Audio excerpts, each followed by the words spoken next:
পায়ে হেঁটেই কিন্তু চলে গেলাম মায়াপুরের স্কন মন্দির দর্শন করতে। তোমাদেরকেও সাথে করে নিয়ে যাব, অবশ্যই তোমরা কিন্তু পুরো ব্লগটি দেখো। তো ওইদিকে দেখো, এখানে এসেও কিন্তু গোপলো সোনার সাথে ঠিক দেখা হয়ে গেছে। কি সুন্দর লাগছে না, সাজুগুজু করে একেবারে সকাল সকাল বসে পড়েছে। আর আজকে তো গুরু পূর্ণিমা, তো সেই জন্য সকাল সকাল পুজোও হয়ে গেছে। আর এদিকে দেখো একটু পুজোও করেছে বলে আমাকে আবার সিন্নি প্রসাদ দিয়েছে। তো চলো তার আগে তোমাদেরকে ইন্ট্রোটা দিয়ে দিই। তো গুড মর্নিং বন্ধুরা, কেমন আছো তোমরা সবাই? আশা করছি সবাই খুব ভালো আছো, সুস্থ আছো। আমিও বেশ আছি। তো মোবাইল ডিপিস ওয়ার্ল্ডের আরও একটি নতুন ব্লগে তোমাদের সবাইকে ওয়েলকাম। আজ হচ্ছে রবিবার আর এখন বাজে ঘড়িতে ঠিক 9টা। তো এখন থেকেই তোমাদেরকে সাথে নিয়ে আজকের পুরো ব্লগটা স্টার্ট করব। দেখতে থাকো বন্ধুরা, আশা করছি যে আজকের ব্লগটিও তোমাদের ভীষণ ভালো লাগবে। তো যাবো তো মায়াপুরে, কিন্তু তার আগে যে রান্নাবান্নাগুলো আমাকে করে রেখে যেতে হবে, কেন কি তোমাদের দাদাভাই তো যাবে না, আমি যাব একটা বোনের সাথে। তো সেই জন্য দেখো আজকে রান্না করব, খুব তাড়াহুড়ো করে রান্নাগুলো করে নিচ্ছি। ভেবেছিলাম ও যাবে, তো আজকে বলছে আজকে ছুটির দিন, একটা মাত্র ছুটির দিন পাই, তো আর বেরোতে ইচ্ছা করে না রোদের মধ্যে, আর যা রোদ্দুর দিয়েছে গো।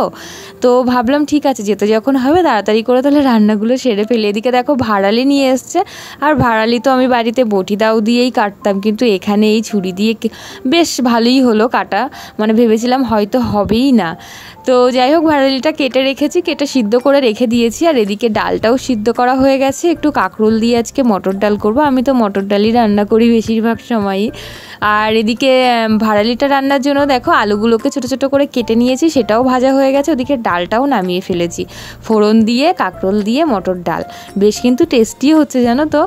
আর লোহার কড়াইতে রান্না করার মানে বাড়িতে যখন রান্না করতাম না, তখন কালারটা জানি কেমন একটা বেশ আসতো, আর এখানে রান্না করছি বেশ ভালো আসছে। তবে দুপুরবেলাতে না আজকে আর আমি বাড়িতে আর কি খাওয়া দাওয়া করবো না, তাই ওর জন্য এই রান্নাবান্নাগুলো আমাকে করতেই হলো। মন্দিরে যাবো যেহেতু, ওখানেই প্রসাদ নেওয়ার ব্যবস্থা আছে। তো এদিকে ডাল দিয়ে খাওয়ার জন্য একটু ডিমের অমলেটও করে রাখলাম। আর এদিকে তারপরে দেখো কালো জিরে ফোড়ন দিয়ে অল্প একটু ভাড়ালি হয়েছে, দুটো ভাড়ালি নিয়ে এসেছিলো, তো একটা রান্না করেছি আর একটা অন্য একটা দিন রান্না করব। তো এদিকে ভাড়ালিটাও দিয়ে দিলাম, দিয়ে আলু দিয়ে বেশ একটুখানি মাখা মাখা করে রান্না করব। ওইভাবেই কিন্তু ভাড়ালির ঘন্ট খেতে বেশ ভালো লাগে। তবে কালো জিরে ফোড়ন দিয়ে কিন্তু ভাড়ালি ভাজাও কি বেশ ভালো লাগে। তো ভাড়ালিটা না ওই সিদ্ধ করে জলটা ফেলে দিলেই তো তার আর কোনো উপকারিতা থাকে না বললেই চলে। তবুও ওই যে সিদ্ধ করে জলটা না ফেলে দিলে না একটা বেশ কালশিটে একটা কালো কালো কালচে কালচে ভাব থাকে। তো সেই কারণে তারপরে দেখো এতটাই লেট হয়ে যাচ্ছিলো যে আর ভাড়ালির রান্নাটা কমপ্লিট করাটা দেখাতেই পারলাম না।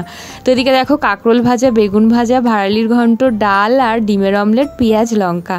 আর এদিকে ঠাকুমা দিয়েছিল পাবদা মাছ। তো এই দিয়ে ওর খাওয়া দাওয়াটা কমপ্লিট হলো। তারপরে দেখো আমি রেডি হয়ে গেছি, বেরিয়ে পড়েছি। যে পাশের বাড়ির থেকে একটা বোন বেরিয়েছে, ওই বোনের সাথেই যাবো। আর এদিকে দেখো কাকিমা আমাকে আগাতে দিতে মানে যাচ্ছে আর কি, বলে চলো তোমাকে একটু এগিয়ে দিয়ে আসি।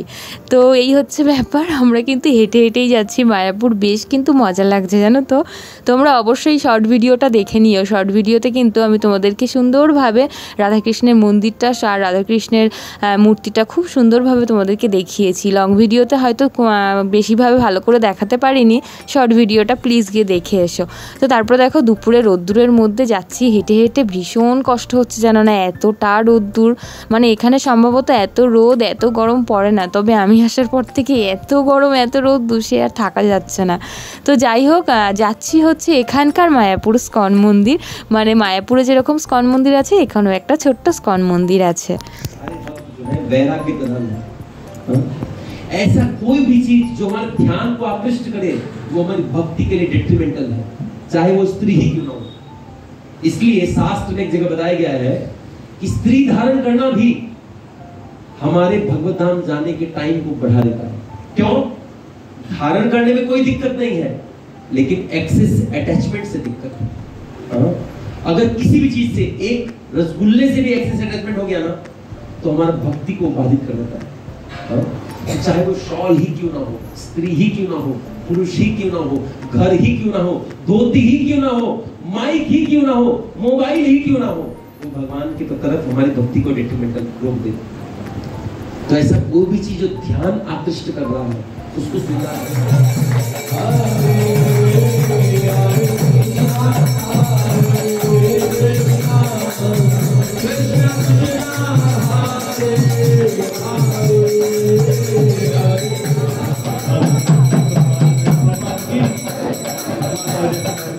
তো মন্দিরে আসার পরেই দেখি আর কি গীতা পাঠ শুরু হয়ে গেছে। তো বেশ ভালো লাগছিল, বেশ 1 ঘন্টা সময় ধরে কিন্তু গীতা পাঠটি শুনলাম। এবার চলো তোমাদেরকে রাধাকৃষ্ণের সাথে দর্শন করিয়ে দিই। কি অপূর্ব সুন্দর লাগছে গো, এত সুন্দরভাবে সাজিয়েছে সে বলার কথা নয়। এটা আমি ওই শর্ট ভিডিওর জন্য আর কি ভিডিও ক্লিপটা নিয়েছিলাম, আগে একদিন এসেছিলাম তো সেই ভিডিওটাই তোমাদের সাথে শেয়ার করলাম। আজকে একটু লেট হয়ে গেছে তাই ভোগ আরতিটা আর দেখতে পারলাম না গো। এসে দেখি গীতা পাঠ শুরু হয়ে গেছে। তো এই গীতা পাঠে 1 ঘন্টা শুনলাম, তারপরে দেখো প্রসাদ নিতে বসে গেছি। কেমন লাগলো রাধাকৃষ্ণের সাজানো আর ভিডিও অবশ্যই কিন্তু জানিও একটি কমেন্টে। মানে মায়াপুরের মতন স্কন মন্দির যে এখানেও একটি ছোট্ট বিভাগ আছে সত্যিই ভাবতে পারিনি। তবে ভীষণ ভালো লাগলো এসে, মানে এটা শুনেই না আমার এত মন অস্থির লাগছিল যে কখন যাব। তো তারপরে এসে সত্যিই খুব মনটা ভালো লাগছে। আর তোমাদের কেমন লাগলো অবশ্যই জানিও। আজকে তো সকাল থেকেই প্রসাদ পাওয়া শুরু হয়েছে, সকালে সিন্নি প্রসাদ দিয়ে শুরু হলো, এদিকে দেখো দুপুরবেলায় ভোগের প্রসাদও পেয়ে যাচ্ছি।